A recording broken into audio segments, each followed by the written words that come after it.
Nitelik, yaş, kapsam gibi birçok kritere göre değişkenlik gösteren oy kullanma hakkı yüzyıllar öncesine kadar uzanıyor. Bazen bir parlamento seçimi, bazense bir referandum için insanlar sandıklara gidiyor. Uzun uzun oy kullanmanın tarihçesinden ya da öneminden bahsetmeyeceğim. Meşru bir hak olduğunu, hatta demokrasilerin vazgeçilmez yöntemlerinden biri olduğunu bilsek yeterli. Fakat geçtiğimiz günlerde öyle bir örneği var ki bunu irdelemesek olmazdı. Azerbaycan'a bağlı Karabağ'da Ermeni güçlerinin kontrolündeki bazı bölgelerde yapılan sözde Cumhurbaşkanlığı seçiminden bahsediyorum. Ermenistan'ın ucu açık söylemleri, Azerbaycan ordusuna hedef alan tatbikatları, hatta silahlanmaya verdiği önemin ardından tansiyonun yükselmesine neden olacak bir adımdı bu. Elbette bu seçimin bir önemi yok. Fakat bölgede huzur ve istikrarın önüne örülmek istenen duvarlardan biri olma özelliğini taşıyor. Hatta yeni bir savaş için önemli gerekçelerden biri bile denebilir. Bu kapsamda bölgede ne oluyor? Bu seçimler ve Ermenistan'ın söylem değiştirmesi Karabağ'da savaşa dönüşecek mi sorularının yanıtını arayalım. Bölgede yaşanan gerilimleri, Ermenistan'ın İran yakınlaşmasını, Hindistan'dan alınan silahları ve Karabağ zaferinin ardından önemli kazanımlarından biri olan Zengezur koridorunun akıbeti hakkında birçok video hazırladık. GZT YouTube kanalına abone olup bildirimleri açarsanız yakından takip ettiğimiz bu süreç hakkında daha detaylı bilgilere ulaşabilirsiniz. Ben Hikmet, başlıyoruz. Tarih boyunca stratejik ve politik açıdan önemini kaybetmeyen ender coğrafyalardan biri olan Kafkasya, 1990'dan bu yana gerginliğin üst düzeyde yaşandığı bölgelerin de başında geliyor. Anlaşmazlığın merkezi ise bilindiği üzere Karabağ. Sorumlu olaraksa taraflar birbirini suçluyor. Uluslararası hukuka göre Karabağ işgal altındaydı ve Ermenistan'ın saldırılarına karşı Azerbaycan'a hukuken meşru müdafaa hakkı doğuyordu. 2020'de de bu hak kullanılarak işgal sonlandırıldı. Devletlerin meşru müdafaa hakkı Birleşmiş Milletler Anlaşması'nın 51. maddesiyle güvence altına alınıyor. Karabağ özelinde 1993'te Birleşmiş Milletler Güvenlik Konseyi'nin aldığı 4 ayrı kararla Ermenistan'a işgal ettiği topraklardan çekilmesi ve bölgede yaşayan Ermeni gruplara kararlara saygı göstermesi için çağrıda bulunmasını söylemişti. Fakat bu çağrılar bir karşılık bulmadı ve hukuksuz bu durum yüz binlerce insanın yerinden edilmesine neden oldu. Peki Karabağ'da Azerbaycan'ın zaferiyle sonuçlanan ikinci savaş nasıl başladı? 51. maddeye göre bir ateşkes anlaşması olması, hatta bir görüşme sürecinin devam etmesi halinde dahi olsa Ermenistan'ın silahlı saldırı düzenlemesi Azerbaycan'ın meşru müdafaa hakkını kullanması için yeterliydi. Öyle de oldu ve bu hak kapsamında işgal altındaki toprakların kurtarılması için silahlı müdafaa başlamış oldu. Bunu durdurabilecek tek unsursa yine Birleşmiş Milletler Güvenlik Konseyi'ydi. Bakü ve Erivan arasında uzun yıllardır süren ihtilaf 2020'nin son aylarında yerini geniş kapsamlı bir silahlı çatışmaya bırakmıştı. 44 gün süren çatışmalarda Azerbaycan askeri üstünlükle önemli kazanımlar elde etmişti. 9 Kasım 2020'de imzalanan ateşkes anlaşmasıyla sürecin sona erdiğini, artık işgalin son bulduğunu düşünüyorduk. Fakat bugüne geldiğimizde Ermenistan'ın arkasına aldığı destekle antlaşmaya uymadığını görüyoruz. Sürecin daha iyi anlaşılabilmesi için Soğuk Savaş dönemi sonrasına da bakmamız lazım. İki kutuplu dünya düzeninin kalkmasıyla küresel ölçekte etnik çatışmaların artış kaydettiğini biliyoruz. Yoğunlaştığı bölgelerse Sovyetler Birliği ve Yugoslavya coğrafyaları olarak öne çıkıyor. 1980'li yıllardan itibaren dünya genelinde bu sorunlar çatışmaya, hatta savaşlara kadar uzandı. Temel sebebinin başında dini azınlıklar, yayılmacılık ve saldırganlık geliyor diyebilirim. Sorunların ortaya çıkmasının ardından oluşan ekonomik sorunlar ve insani hak ihlalleri uluslararası güvenlik ve istikrarın da sağlıklı ilerleyişin önündeki önemli engeller olma özelliğini taşıyordu. Karabağ'da Sovyetler Birliği'nden kalan bir sorun diyebiliriz. Önce küçük çaplı bir çatışma olarak başlasa da günümüzde uluslararası bir sorun olarak hala çözüme muhtaç bir görünüme dönüştü. Ermenistan bölgede yaşayan Ermeniler nedeniyle bölgede söz sahibi olduğunu iddia ediyor. Uluslararası hukuka göre self-determinasyon hakkı olduğunu savunuyor. Bilindik anlamıyla ulusların kendi geleceklerini belirlemesi demek. Bir diğer deyişle kendi kaderini tayin hakkı. Azerbaycan ise Karabağ'da savaşan tarafın Ermenistan olduğunu, bu nedenle sorunun devletler arası bir sorun olduğunu savunuyor. Çözüm için Birleşmiş Milletler'in ne dediği de bu noktada önem arz ediyor. Birleşmiş Milletler Azerbaycan'ın toprak bütünlüğünü tanımış ve çözüm için müzakere masasına işaret etmişti. Sorunun çözümü için kurulan AGİT tarafı müzakere sürecini desteklese de etkisi hala tartışılıyor. 2020 tarihli bu haberde 1991-1993 yıllarından Ermenistan'ın işgal ettiği Karabağ'da 1 milyon insanın kaçmak zorunda kaldığı, birçoğunun da Ermenistan tarafından öldürüldüğü bilgisi var. Meşru müdafaa hakkının da kullanılabileceğine vurgu yapılıyor. Peki bu işgal öncesinde bölgenin nüfusu hakkında ne biliyoruz? 1826'da Karabağ Hanlığı Çarlık Rusyası tarafından işgal edilmişti. Sonucunda Türkmençay Antlaşması'yla Karabağ Hanlığı Rusya'ya bağlandı. Osmanlı Devleti ve Rusya arasında 1828'de Kafkaslar'da başlayan savaş, Karabağ Hanlığı'nın yeniden bağımsızlığını kazanmasında önemli bir rol oynamıştı. Tarih kitaplarına baktığımızda bu süreçte Anadolu'dan ve şu anki İran'dan en az 1 milyon Ermeninin bölgeye göç ettiği biliniyor. Rusya'nın bölgede inşa etmek istediği Ermeni devletinin de adımları böylece atılmış oldu. Tüm bu adımlara rağmen 1832'de Çarlık Rusya'nın resmi sayımlarında bölgedeki nüfusun %64.8'inin Azerbaycan Türk'ü, %34.8'inin Ermeni olduğu görülüyor. 19. yüzyıl başlarında Ermeni nüfusunun azınlıkta kaldığını ifade eden cümlelere rastlamamız mümkün. Buna rağmen hızlı bir örgütlenme ve Rusya'nın yardımlarıyla güçlenen Ermeniler bölgedeki hakimiyetini artırmanın yollarını aradılar. Çatışmalar, bölgeyi kendi topraklarına katma girişimleri, hatta katliamlar uzunca bir süre devam etti. 1992'ye geldiğimizde iki toplum arasındaki çatışmalarda ölenlerin sayısı artık binlerle ifade ediliyordu.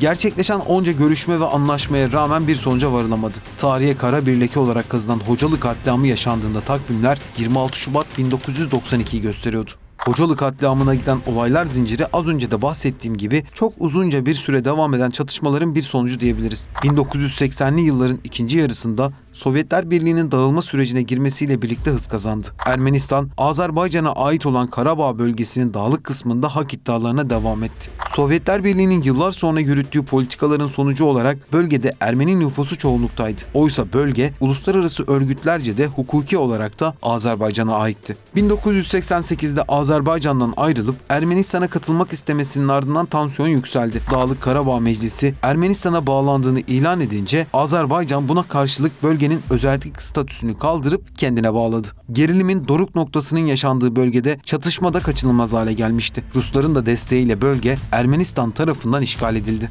936 kilometrekarelik alanı bulunan Hocalı, Karabağ'ın en önemli noktalarından biri olarak biliniyordu. Yaklaşık 7.000 nüfusa sahip olan Hocalı'da çatışmalar nedeniyle nüfusun 3.000'e kadar düştüğünü görüyoruz. Bölgedeki tek havalimanının burada olması stratejik önemini artırmıştı. 1991'in son günlerinde harekete geçen Ermeni kuvvetleri bölgeye çıkan yolları ve çevresini ele geçirdi. Gıda yardımı dahi yapılamayan Hocalı'ya helikopterlerle yardımlar ulaştırılmaya çalışıldı. 25 Şubat 1992'nin akşamında Rus ordusunun da yardımıyla kent top ve tank ateşine tutuldu. 26 Şubat sabahına kadar süren katliamda 613 kişi hayatını kaybetti.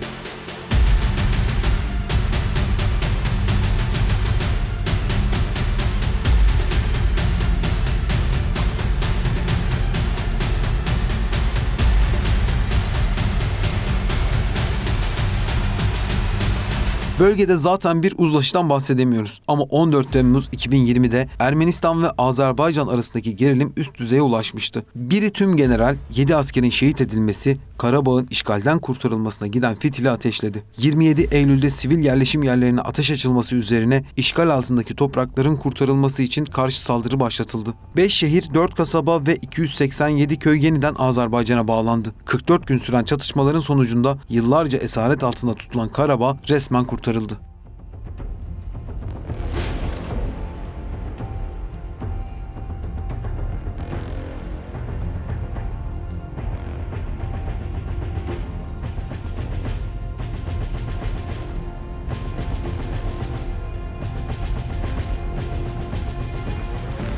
Son 3 ayda özellikle Rus güçlerin konuşlandığı bölgelerde yasa dışı Ermeni güçler mevzi kazma ve keşif faaliyetlerini artırdı. Bu adımların Azerbaycan ordusunun Fuzuli, Ağdam, Laçın ve Hocalı bölgelerindeki mevzilerinin önünde atılması yeni savaş söylemlerinin artmasına vesile oluyor. Az önce de bahsettiğimiz Karabağ'daki sözde Cumhurbaşkanlığı seçimi de bu noktada önem kazanıyor. Yapılan anlaşmaya rağmen Ermenistan gerek bürokrasi gerekse sahada yaptıklarıyla tansiyonun düşmesini istemiyor. Bu kapsamda silahlanmaya da önem verdiğini görüyoruz. Ermenistan'ın oluşturduğu sözde rejimin Cumhurbaşkanı seçmesi bölgedeki sükunetin devamlılığının önündeki engellerden biri. Azerbaycan seçimler için ne dedi ona da bakmamız lazım. Öncelikle Ermeni silahlı güçlerin Azerbaycan'ın Karabağ bölgesinden kayıtsız şartsız ve tamamen çekilmesi ve sözde rejimin feshedilmesi talep ediliyor. Yapılan anlaşmaya baktığımızda bunun bugüne kadar yapılmaması da uluslararası önemli problemlerden biri zaten. Azerbaycan yaptığı açıklamada uluslararası toplumun tüm üyelerini Azerbaycan'ın egemenliğine ve toprak bütünlüğüne karşı atılan adımlara doğru siyasi değerlendirme yapmaya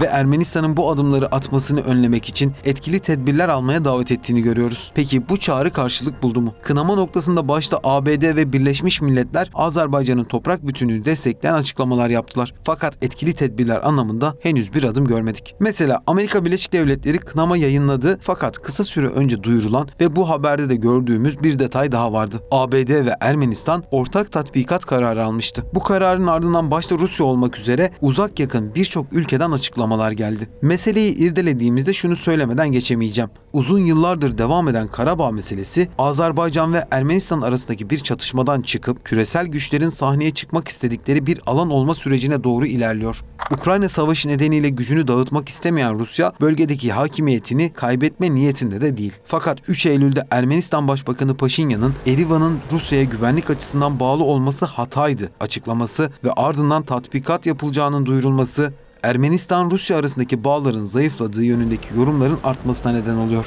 Paşinyan'ın Rusya'dan uzaklaşarak ABD kontrolüne gireceğine yönelik önemli bir düşünce mevcut. Son olaylardan da bunu anlıyoruz. Örnek vermemiz gerekirse Ermenistan, Uluslararası Ceza Mahkemesi'nin kararlarını bağlayıcı olarak kabul eden Roma tüzüğünü onaylayacağını açıkladı. Peki bu neden önemli ve ne anlama geliyor? Hemen anlatayım. Uluslararası Ceza Mahkemesi'nin hakkında tutuklama kararı bulunan Rusya Devlet Başkanı Putin'in Ermenistan'a gelmesi halinde tutuklanabileceğini söyleyebilirim. Fakat henüz bir onay söz konusu değil. Ermenistan'ın stratejik bir hamlesi olduğunu düşünüyorum. Şu an dünyanın kilit noktalarını sayacak olsak bunlardan birinin Orta Doğu, ikincinin ise Kafkasya olduğunu hatırımızda tutmamız lazım. Amerika Birleşik Devletleri'nin Orta Doğu'da önemli planları olduğunu düşünmüyorum. Farklı güçlerin dokunmadığı, yaklaşmadığı, çatışma ve kavganın bitmediği bir yer olarak kalması Amerika Birleşik Devletleri'nin kısa vadedeki en önemli planı. Fakat aynı ABD'nin Kafkasya için düşüncelerinin böyle olmadığını düşünüyorum. Bölge özellikle Rusya ile mücadele edebileceği bir alan. Bir de Afganistan'dan kaçması hala hafızalarda. Bunun izlerini silmek, nüfus ve varlığını artırmak için Ermenistan'ın yanında durması beklenen bir ataktı. En büyük rakibi Çin'e giden yolların da bu bölgeden geçiyor olması Amerika Birleşik Devletleri'nin iştahını kabartan bir diğer sebep. ABD siyasetindeki etkisini bildiğimiz Ermeni diasporası da şüphesiz bu süreçte etkin oluyor. ABD seçimlerindeki etkisi nedeniyle böyle bir adım atıldığını da düşünebiliriz. Savaş sonrası hayata geçirilemeyen kazanımlar Ermenistan'ın yeni ittifaklar arayışına çıkmasına, ABD ve Fransa'dan aldığı Avrupa'yı desteğe